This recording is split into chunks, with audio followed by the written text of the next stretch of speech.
సికింద్రాబాద్ ఉజ్జయిని మహంకాళి అమ్మవారి లష్కర్ బోనాల ఉత్సవాలు వైభవంగా ప్రారంభమయ్యాయి. అమ్మవారికి బోనాలు సమర్పించేందుకు భారీ సంఖ్యలో భక్తులు ఆలయానికి తరలి వస్తుండగా రాష్ట్ర మంత్రి పొన్నం ప్రభాకర్ తొలి బోనం సమర్పించి ప్రత్యేక పూజల్లో పాల్గొన్నారు. ప్రభుత్వం తరపున ముఖ్యమంత్రి రేవంత్ రెడ్డి అమ్మవారికి పట్టు వస్త్రాలు సమర్పించనున్నారు. ఉత్సవాల సందర్భంగా 2 రోజుల పాటు సికింద్రాబాద్లో ట్రాఫిక్ ఆంక్షలు అమలు చేయడంతో పాటు సుమారు 2000 మంది పోలీసులతో ప్రత్యేక బందోబస్తు ఏర్పాటు చేశారు. రైటిక సింహవాహిని అమ్మవారి లష్కర్ బోనాలకు సంబంధించి మరింత సమాచారాన్ని మా ప్రతినిధి సింధు అందిస్తారు. సింధు, ఏర్పాట్లు అవి ఎలా ఉన్నాయి? 10 నుంచి 11 గంటల ప్రాంతంలో కూడా సీఎం రేవంత్ రెడ్డి పట్టు వస్త్రాలు సమర్పించే అవకాశం నేపథ్యంలో భద్రతా ఏర్పాట్లు అవన్నీ ఎలా చేశారు? Thank you Chandu. ఇప్పుడు ప్రస్తుతం మనం ఉజ్జయిని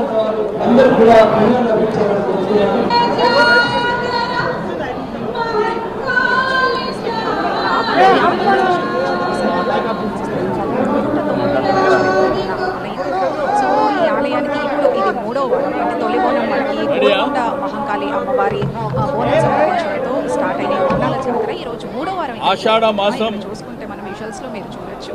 అంటే మహంకాళి జాతర ఉదయం నుంచి తెల్లవారు ఉదయం 4 గంటల 5 నిమిషాలకు ప్రారంభం కావడం జరిగింది. ఉదయం నుంచి కూడా ఇంతే తాకిడి ఉంది. అమ్మవారి ప్రతిరూపంగా భావించే అందరూ కూడా అంతే అలంకరణతో చక్కగా తయారై వస్తున్నారు. బోనాల్ని తయారు చేశారు. మీరు బోనాల్ని చూడొచ్చు. అంటే ఇక్కడ ఉండేటువంటి పెద్దలు కానివ్వండి, దక్కన్ మానవ సేవా సమితి, ఆర్య సమాజ్ అందరినీ సమన్వయం చేసుకొని మరి నిన్నటి వరకు కూడా ఏర్పాట్ల విషయంలో అన్ని డిపార్ట్మెంట్ల సహకారం తీసుకొని మరి పండుగ జయప్రదం జరగాలి. ఉజ్జయిని మహంకాళి జాతరకు, మహంకాళి అమ్మవారికి 200 సంవత్సరాల చరిత్ర ఉంది. ఆ తర్వాత దక్కన్ మానవ సేవా సమితి 100 సంవత్సరాల చరిత్ర.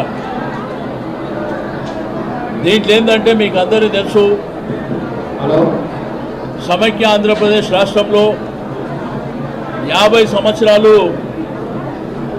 స్టేట్ ఫెస్టివల్ కింద అనౌన్స్ చేయాలనే డిమాండు, రాష్ట్ర పండుగగా అనౌన్స్ చేయాలనేటువంటి డిమాండ్ ఉన్నప్పటికీ 2014లో తెలంగాణ రాష్ట్రం ఏర్పడిన తర్వాత తొలి ముఖ్యమంత్రి కేసీఆర్ గారు స్టేట్ ఫెస్టివల్ కింద అనౌన్స్ చేయడం, అమ్మవారికి బంగారు బోనం చేయించడం, మరి రాష్ట్రంలో గోల్కొండ కానివ్వండి, ఇక్కడ సికింద్రాబాద్ కానివ్వండి, ఉమ్మడి దేవాలయాలు కానివ్వండి, అంగరంగ వైభవంగా జాతర జరగడం అనేది చాలా సంతోషదాయకమైనటువంటి సందర్భం. మరి ఎలినోవా ప్రభావం వల్ల రాష్ట్రంలో రైతాంగం కానీ ప్రజలు కానీ ఇబ్బంది పడుతున్నారు. వర్షాభావం లేదు. మరి ఈ రోజు ఏంటంటే అమ్మవారి దర్శనం చేసుకొని అమ్మవారికి కోరుకునేది ఒకటే, రాష్ట్రం సుభిక్షంగా ఉండాలి, బ్రహ్మాండమైనటువంటి వర్షాలు పడాలి, రైతాంగం ప్రజలు సుఖ సంతోషాలతో ఉండాలనేటువంటిదే మా సంకల్పం.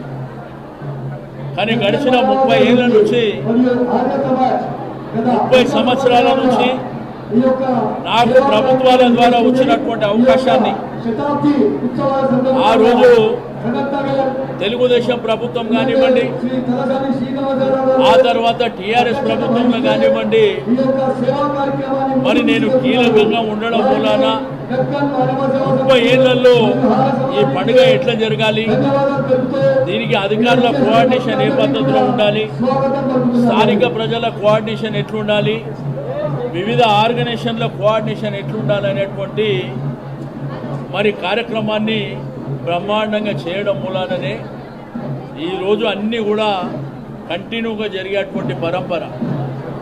ఈ పరంపరలో భాగంగా ఈరోజు బోనాలు జరగడం, మరి మధ్యాహ్నం తొట్టెల ఊరేగింపులు, సాయంత్రం పలారమండల ఊరేగింపులు, రేపు పొద్దున రంగం కార్యక్రమం కానీ, భవిష్యవాణి, ఆ తర్వాత జరిగే మరి పండుగ వాతావరణంలో అంబారీ ఊరేగింపు రేపు మార్నింగ్ భారీ ఎత్తున జరిగేటువంటి అవకాశం. ఆ తర్వాత తిరిగి పలారం బండ్ల ఊరేగింపు. నేను ఇక్కడ ఉన్నటువంటి రాజకీయ పక్షాలకు కానివ్వండి, మా ఆర్య సమాజ్ కానివ్వండి, దక్కన్ మానవ సేవా సమితి కానివ్వండి, ప్రతి ఆర్గనైజర్కు నేను మనస్ఫూర్తిగా అభినందనలు తెలియజేస్తూ ఉన్నాను. మరి అధికారులతో కోఆర్డినేషన్ చేసినప్పుడు కూడా నిన్నటి వరకు జరిగింది. వారికి కూడా మరి సంపూర్ణమైనటువంటి అభినందనలు తెలియజేస్తా ఉన్నాను.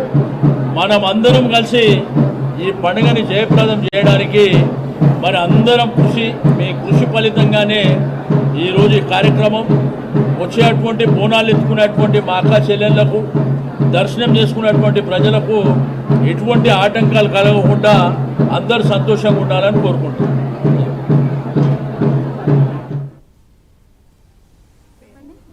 నమస్తే అండి, వాణి అండి. ఇక్కడే అండి. మాదంటే ఎప్పుడు ఎవ్రీ ఇయర్ అండి, 10 years నుంచి వస్తున్నాం. మీ అనుభవంలో అమ్మవారి మహిమ ఏదన్నా ఉంటే చాలా బాగుందండి. అమ్మవారు కోరిన కోరికలన్నీ మొక్కులు నెరవేర్చుకుంటాం. ఇవాళ మా ఆడపడుచు వాళ్ళ ఇంటికి వచ్చినాం అన్నట్టు. మాది కరీంనగర్ ప్రాపర్. కరీంనగర్ నుంచి వచ్చారు. కరీంనగర్ నుంచి వచ్చినామని వస్తున్నామండి. చాలా బాగుంది. మహిమగల తల్లి మా కోరికలని నెరవేరుస్తుంది. చాలా బాగున్నాయి, కానీ క్యూ లైన్లో నిలబడ కష్టమవుతుంది.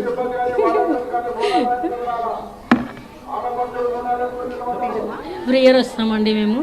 చాలా బాగుంటుంది. శ్రవంతి. ఎక్కడి నుంచి వస్తున్నారు? లాలగూడ నుంచి. ఎన్నేళ్ళ నుంచి వస్తున్నారు? ఒక 10 సంవత్సరాల నుంచి వస్తున్నాం. ఏదైనా అమ్మవారి గురించి చెప్తారా? మీ అనుభవం. ఏది అనుకున్నది అది అవుతుందండి. చాలా మంచి పవర్ఫుల్ అమ్మవారు. మొక్కుకున్నదల్లా మన కోరికలు నెరవేరుస్తారు.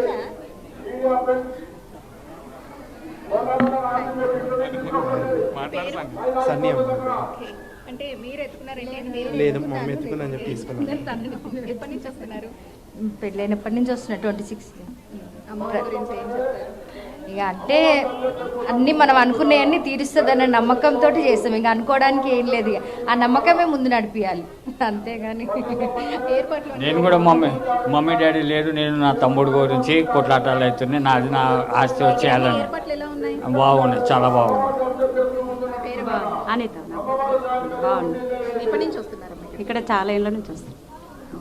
మీరు ఈ రోజు అసలు ఎలా చేశారు ఏంటి ఒకసారి చెప్తారా? బోనాలు మనకు మొక్కుబడి ఉంటుంది, మొక్కుబడితో చేసినాం. మీరు అన్ని నెరవేరుతాయి. అమ్మవారు మంచిగా తెరుస్తుంది. ఇక్కడ ఎన్ని ఏర్పాట్లు అన్ని ఎలా అన్ని బాగున్నాయి. పేరమ్మా?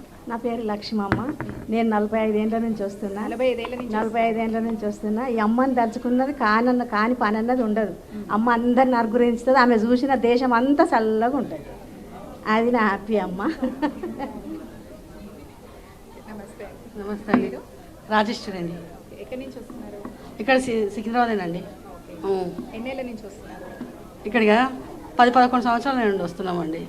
మీరు అమ్మవారి గురించి అడిగితే ఏం చెప్తారు? అమ్మవారు అండి చాలా మహిమగల అమ్మగారండి. చాలా సంతోషం అండి. మాకు వస్తే కూడా మంచిగా అనిపిస్తుంది.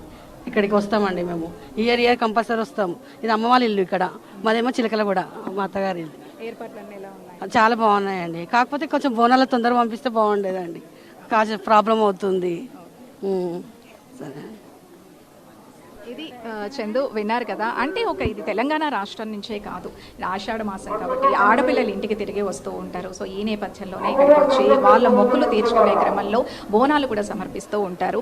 ఇక్కడ అంటే వివిధ రాష్ట్రాల నుంచి కూడా ఇక్కడికి వచ్చి అమ్మ మొక్కు తీర్చుకునే దిశగా ఇక్కడ వాళ్ళు మనతో అభిప్రాయాన్ని షేర్ చేసుకున్నారు. సో మీరు చూడొచ్చు ఇప్పుడు ఎంత శోభాయమానంగా ఉందంటే ఆధ్యాత్మిక శోభతో ఇక్కడ ఆలయం అంతా కూడా వెల్లి విరుస్తోంది. అసలు ఇంకా ఇక్కడ డప్పు చప్పుళ్ళు కానీ, పోతురాజుల విన్యాసాలు కానీ, శివసత్తులు కానీ, అసలు ఇంకా పోతురాజులు లేకుండా మనం బోనాల్ని ఊహించుకోలేము.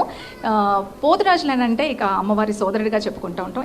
ఇప్పుడు ప్రస్తుతానికి ఇక్కడికున్న సిచ్యువేషన్ అయితే ఇదే. Right Sindhu, thank you for the updates.